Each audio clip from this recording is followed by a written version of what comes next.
الحمد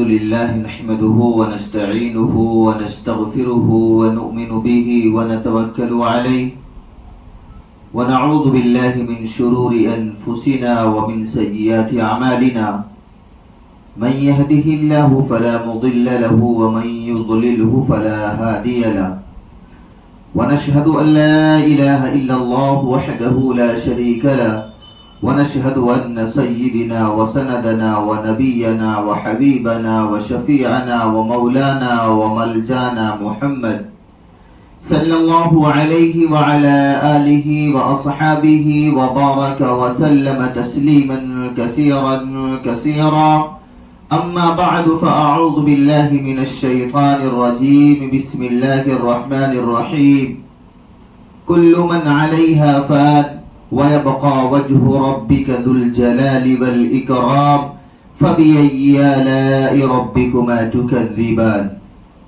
صدق الله المولانا العظيم وصدق رسوله النبي الأمين المتين الكريم ونحن على ذلك لمن الشاهدين والشاكرين والحمد لله رب العالمين.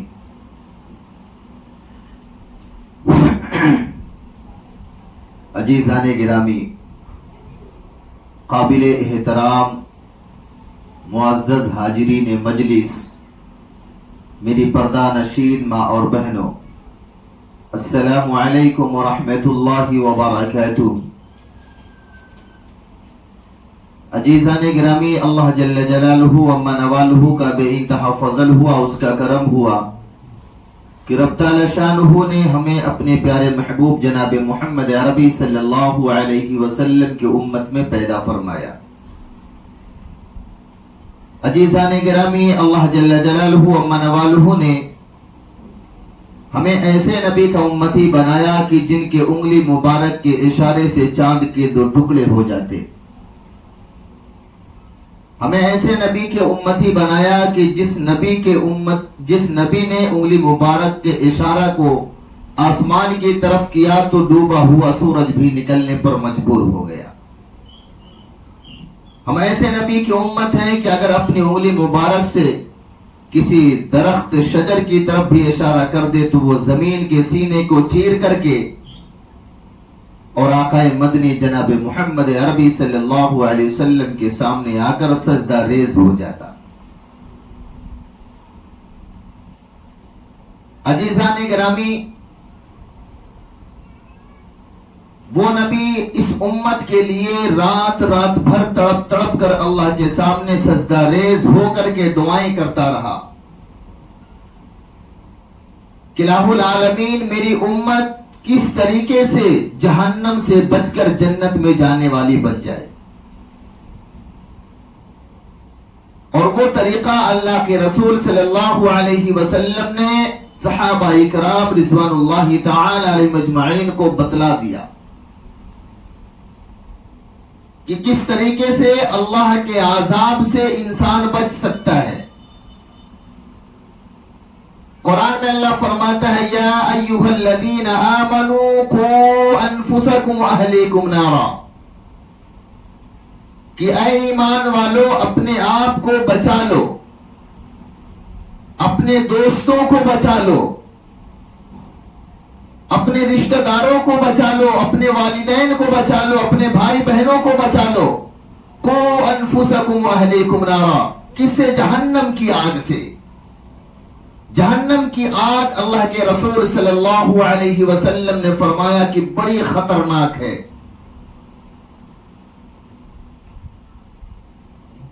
اور آقا مدنی جناب محمد عربی صلی اللہ علیہ وسلم نے فرمایا کہ اگر کسی جہنمی کو جہنم کی طرف جب لے کے جایا جائے گا تو کافی دور پہلے ہی جب جہنمی کو گھسیٹ کر جہنم کے فرشتے لے کر جائیں گے تو اس کے بدن سے گوشت اور چمڑے دونوں پگھل کر گر جائیں گے، صرف ہڈی کا ڈھانچہ بچے گا. اتنی خطرناک جہنم اللہ پاک نے تیار کر رکھی ہے. اور اللہ پاک نے اس امت سے اتنا پیار کیا ہے اتنا پیار کیا ہے کہ اللہ پاک نے قرآن مقدس جیسی عظیم الشان کتاب جو اپنے نبی جناب محمد عربی صلی اللہ علیہ وسلم کے اوپر نازل فرمائی، اس کے اندر اللہ پاک نے کھلا اعلان فرما دیا، یا ایھا الذین آمنوا قوا انفسکم اہلیکم نارا، کہ اے ایمان والو بچا لو، خود کو بھی بچا لو، اپنے رشتہ داروں کو بچا لو، دوست احبابوں کو بچا لو، بھائی بہنوں کو بچا لو۔ کس سے بچا لو؟ قرآن کہتا ہے قوا انفسکم اہلیکم نارا، جہنم کی آگ سے، کیونکہ وہ بڑی خطرناک ہے۔ عزیزان گرامی، صحابہ اکرام رضوان اللہ تعالی علیہم اجمعین پتھر کھانا پسند کیا، گالیاں کھانا پسند کیا، اپنے آپ کو اللہ کے راستے میں شہید کرنا پسند کیا،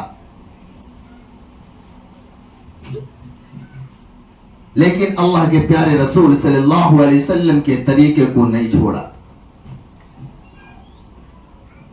روایتوں میں آتا ہے کہ اللہ کے پیارے رسول صلی اللہ علیہ وسلم جب کبھی بھی صحابہ اکرام رضوان اللہ تعالی علیہ مجمعین کے سامنے قبر کے احوال یا جہنم کے احوال بتاتے تھے تو صحابہ اکرام کے رونگٹے تھرا جاتے تھے۔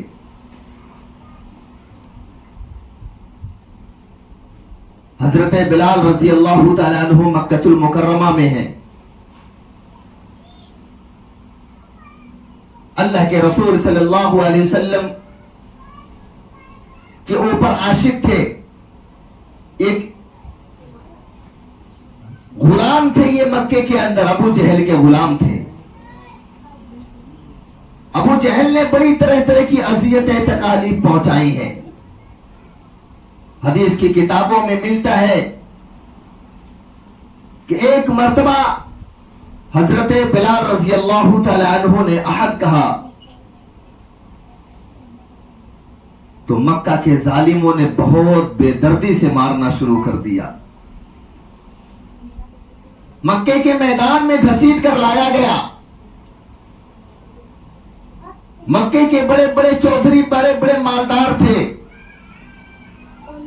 سب مل کر مارنا شروع کیے۔ ایک مارتے مارتے تھک جاتا تھا، دوسرے کے حوالے کر دیتے تھے، دوسرا مارتا مارتا تھک جاتا، تیسرے کے حوالے کر دیتے، تیسرے مارتا مارتا جب تھک جاتا تھا تو وہ چوتھے کے حوالے کر دیتا تھا، یہاں تک کہ مکہ کے جو شریر اور بدماش لڑکے تھے ان کے حوالے بھی کر دیا جاتا تھا۔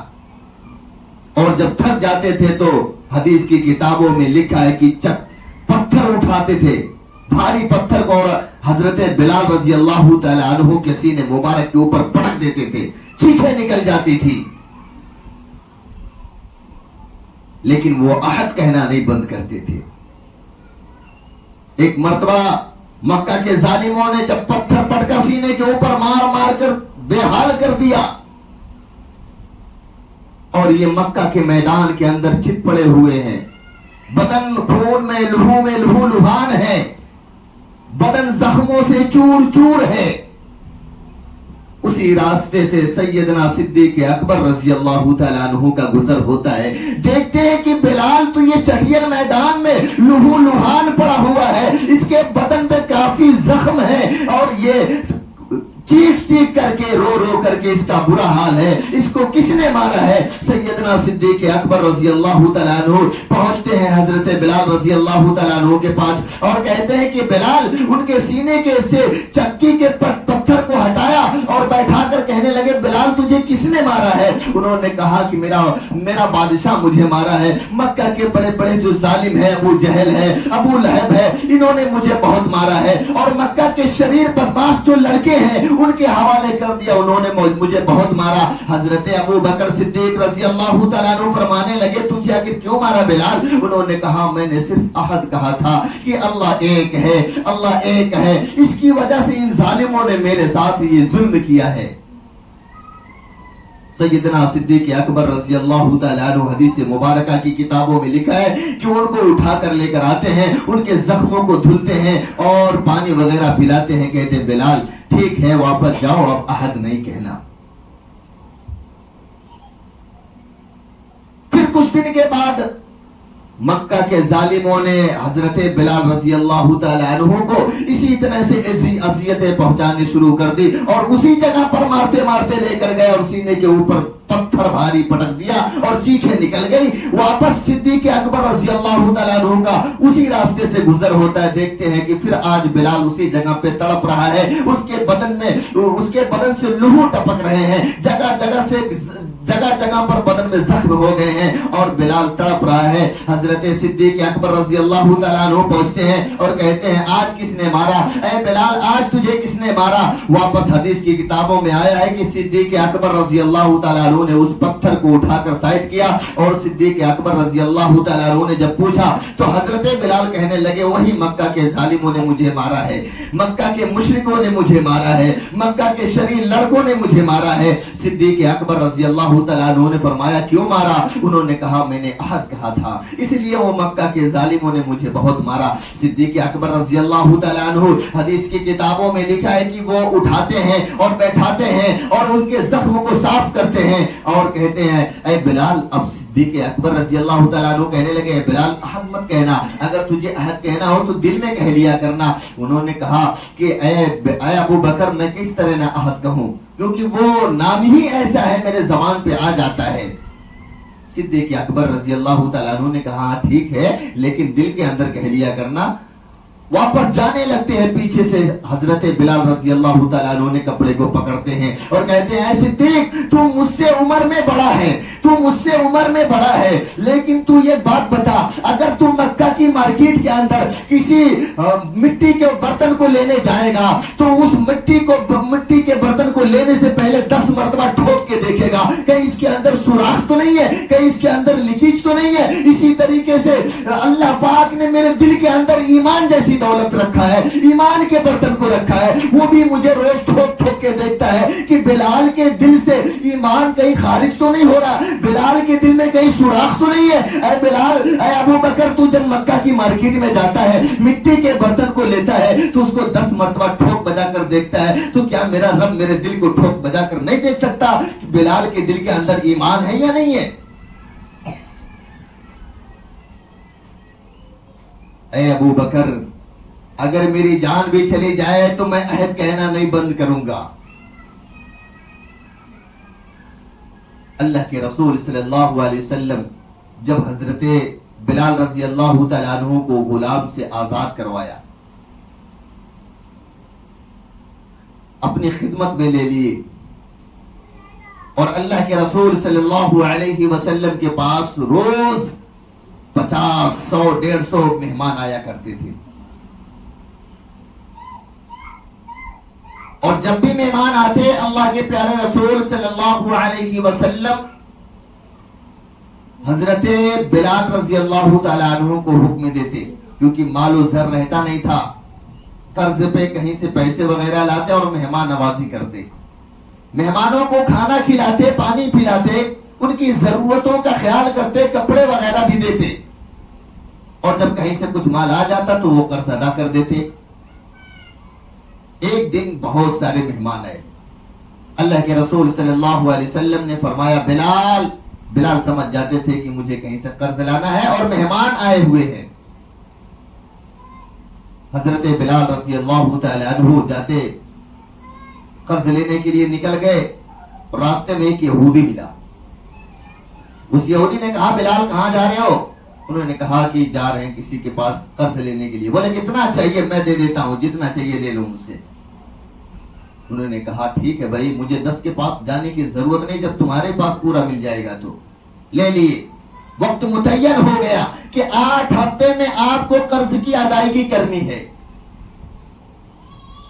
بڑے خوش ہوئے, لکھت کے ساتھ دیا اس یہودی نے کہ 8 ہفتے کے اندر مجھے 2 مہینے میں پیسہ چاہیے.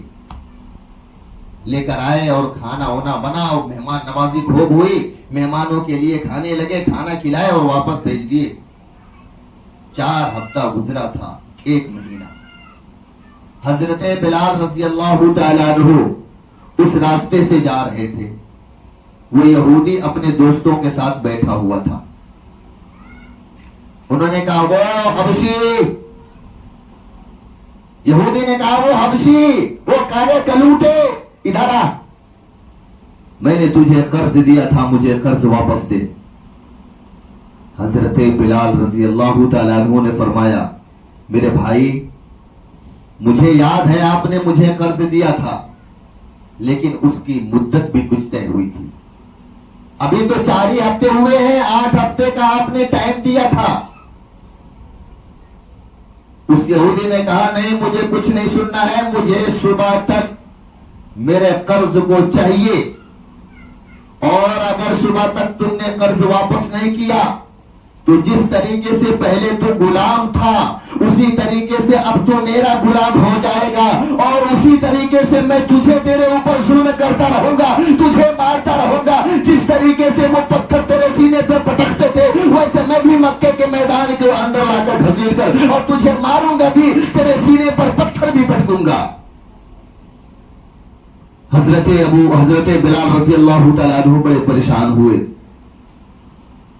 بھاگتے ہوئے آقا مدنی جناب محمد عربی صلی اللہ علیہ وسلم کے پاس آتے ہیں اور کہتے ہیں کہ اللہ کے پیارے رسول صلی اللہ علیہ وسلم ایک بری خبر ہے، وہ یہودی سے میں نے قرض کے طور پر کچھ پیسے لیے تھے، مہمان آئے تھے، 8 ہفتے کا ٹائم تھا، لیکن انہوں نے ابھی تو 4 ہی ہفتے ہوئے تھے اور وہ واپس مانگ رہا اپنے قرض کو، اور کہتا ہے کہ اگر صبح تک مجھے میرا قرض واپس نہیں دیا تو جس طریقے سے پہلے تو غلام تھا اسی طریقے سے صبح اگر تو نے نہیں دیا تو میرا غلام ہو جائے گا۔ جس طریقے سے مکہ کے ظالم تیرے اوپر ظلم کرتے تھے، تجھے مارتے تھے اور مکہ کے میدان کے اندر گھسیٹ کر لاتے تھے، تیرے سینے پر بھاری پتھر پٹکتے تھے، اسی طریقے سے میں تیرے ساتھ حشر کروں گا، میں بھی تجھے ماروں گا اور مکہ کے میدان کے اندر گھسیٹ کر لاؤں گا، رتیلی اور پتھریلی زمین پر گھسیٹتے ہوئے تیرے سینے پر چکی کے پاٹ کو پٹک دوں گا اور میں بھی اسی طریقے سے تیرے ساتھ ظلم کرتا رہوں گا۔ اللہ کے رسول صلی اللہ علیہ وسلم نے فرمایا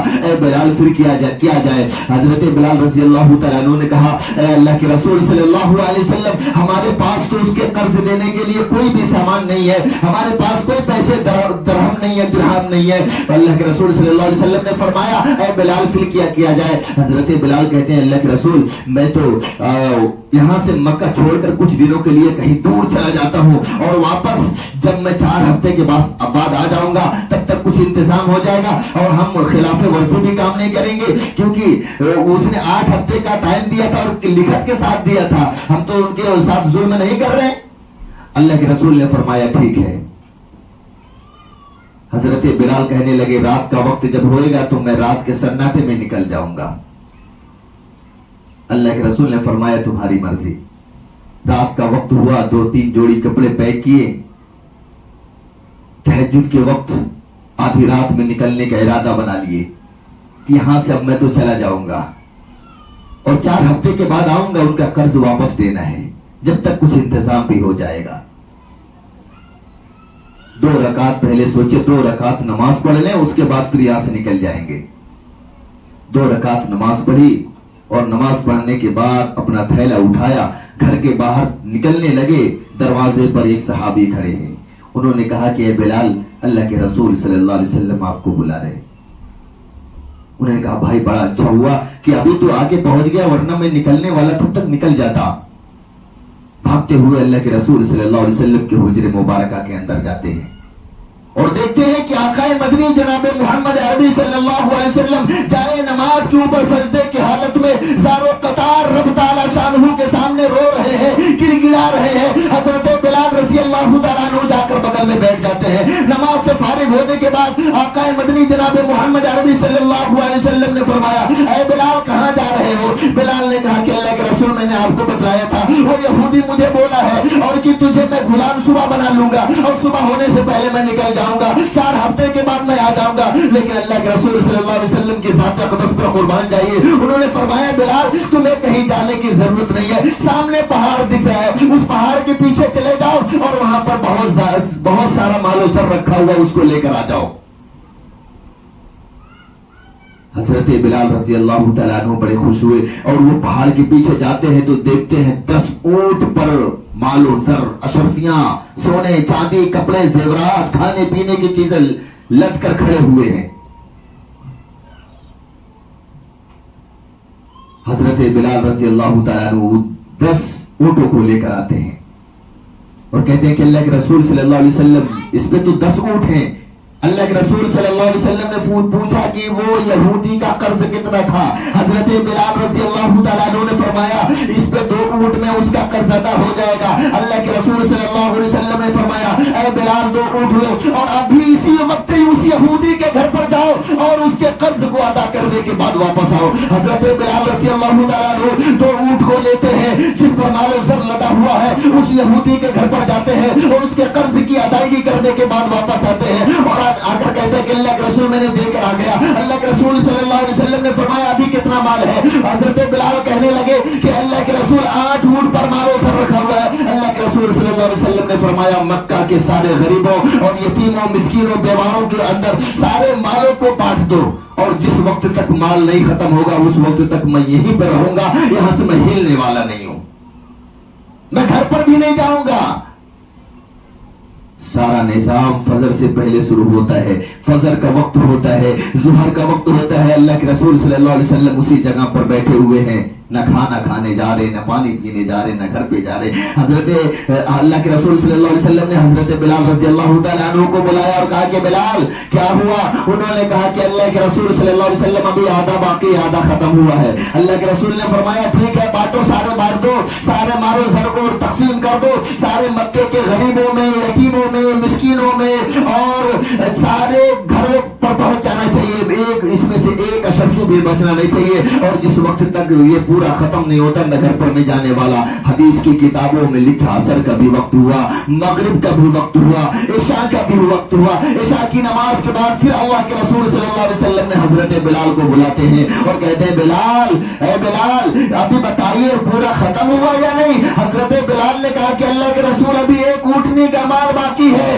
آقا مدنی جناب محمد رسول اللہ صلی اللہ علیہ وسلم نے فرمایا فزت برب الکعبہ, رب کعبہ کی قسم جب تک یہ مال غریبوں میں, یتیموں میں, مسکینوں میں نہیں بٹ جائے گا یہ محمد اپنے گھر تک نہیں جائے گا. اے بلال سارے مکہ کے غریبوں میں, یتیموں میں پہنچا دو اس مال کو. 1 روپیہ, 1 دینار, 1 درہم بھی نہیں رہنا چاہیے. وہی حضرت بلال رضی اللہ تعالیٰ عنہ ہیں. اللہ کے رسول صلی اللہ علیہ وسلم جب مکہ سے, جب اللہ کے رسول دنیا سے پردہ فرما گئے تھے تو وہ حضرت بلال رضی اللہ تعالیٰ عنہ دمشق کے جامع مسجد میں گئے تھے اور وہاں کے امام تھے.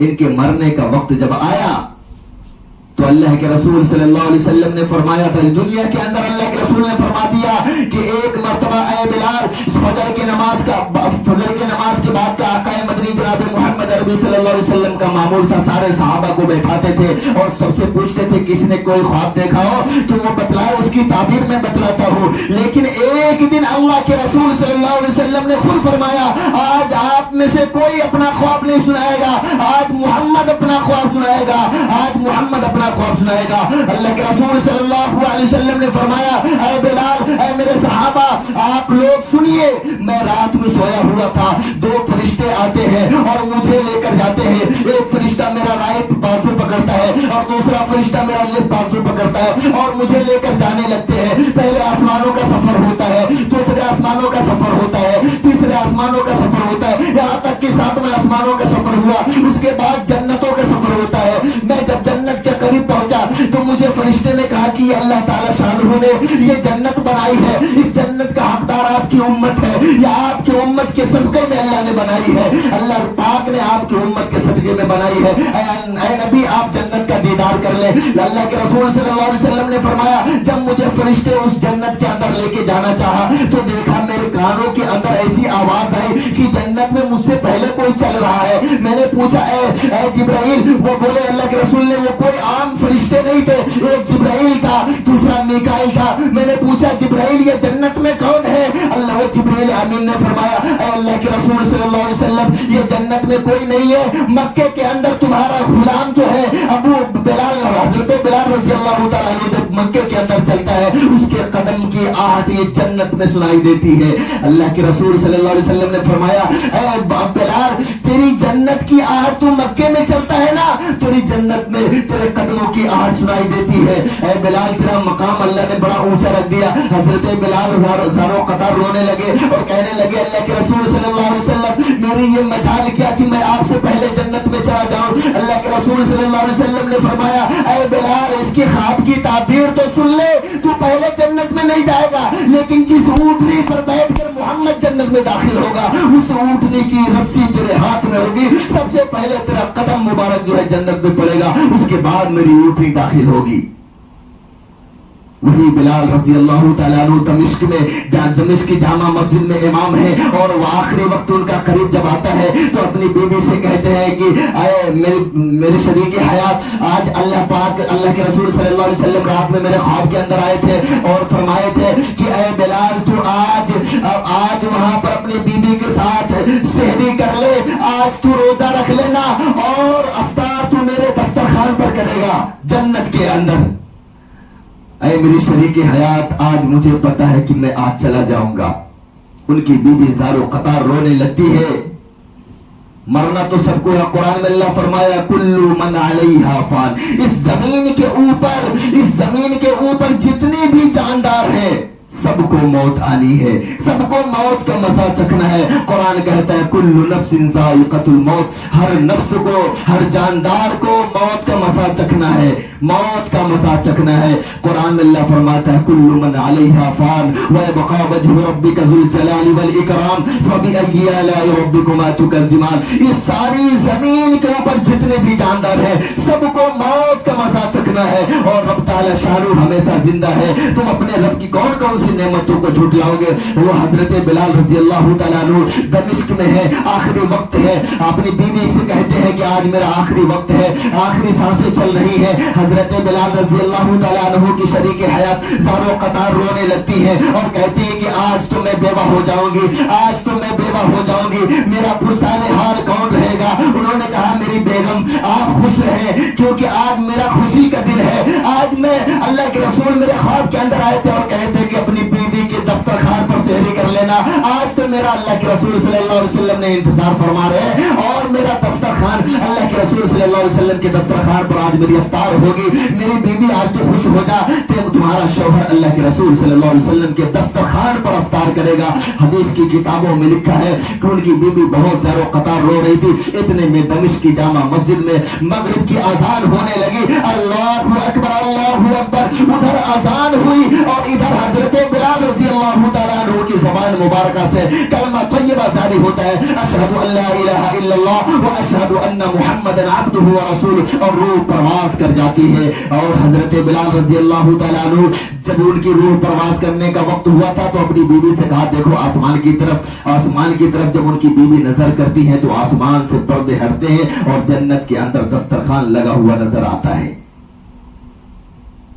اچھے سانے گرامی، اللہ پاک نے فرما دیا قل ان کنتم تحبون اللہ فاتبعونی، قرآن کھلا اعلان فرماتا ہے اے میرے بندو اگر تم مجھ سے محبت کرنا چاہتے ہو، اے میرے بندو اگر تم اپنی بگڑی کو مجھ سے بنوانا چاہتے ہو، اے میرے بندو اگر تم اپنی پریشانیوں کا حل مجھ سے چاہتے ہو تو فاتبعونی، میرے نبی کی اتباع کر لو۔ میرے نبی کی اتباع کیا ہے؟ میرے نبی کی اتباع یہ ہے کہ میرے نبی نے جس طریقے سے کھانا کو تناول فرمایا ہے تم بھی اسی طریقے کو اپنا لو۔ میرے نبی نے راستہ جس طریقے سے چلا ہے وہی طریقہ تم بھی اختیار کر لو۔ بازاروں میں کس طریقے سے چلے ہیں، مارکیٹوں میں کس طریقے سے چلے ہیں، میرے نبی کے طرز کو اپنا لو۔ میرے نبی نے اپنے پڑوسیوں کے ساتھ کیا حسن سلوک کیا ہے وہی حسن زن اپنے پڑوسیوں کے ساتھ تم بھی کر لو۔ میرے نبی نے اپنے والدین کے ساتھ کیا حسن زن رکھنے کا معاملہ کیا، اپنے والدین کے ساتھ اسی طریقے سے اپنے والدین کے ساتھ حسن زن رکھیے۔ اور جس طریقے سے میرے نبی نے اللہ پاک نے فرمایا اپنے بچیوں کی شادی کی ہے اسی طریقے سے تم بھی اپنے بچوں اور بچیوں کی شادی کر لو۔ میرے نبی نے جس طریقے سے دین کے لیے محنت کی ہے اے میرے بندو تم بھی کر لو۔ فاتبعونی، یہی میرے نبی کی اتباع ہے، تم کامیاب ہو جاؤ گے، تمہاری دنیا بھی کامیاب اور تمہاری آخرت بھی کامیاب۔ اللہ پاک ہم سب لوگوں کو کہنے سننے سے زیادہ عمل کی توفیق نصیب فرمائے. اللہ پاک اپنی اور اپنے پیارے حبیب جناب محمد عربی صلی اللہ علیہ وسلم سے سچا پکا عشق کرنے والا بنائے. اللہ پاک اپنی اور اپنے پیارے حبیب جناب محمد عربی صلی اللہ علیہ وسلم کے نقش قدم پر 100% چلنے کی توفیق نصیب فرمائے. وما علینا الا البلاغ. جن حضرات نے سنت نہ پڑھی اور سنت سے فارغ ہو جائے.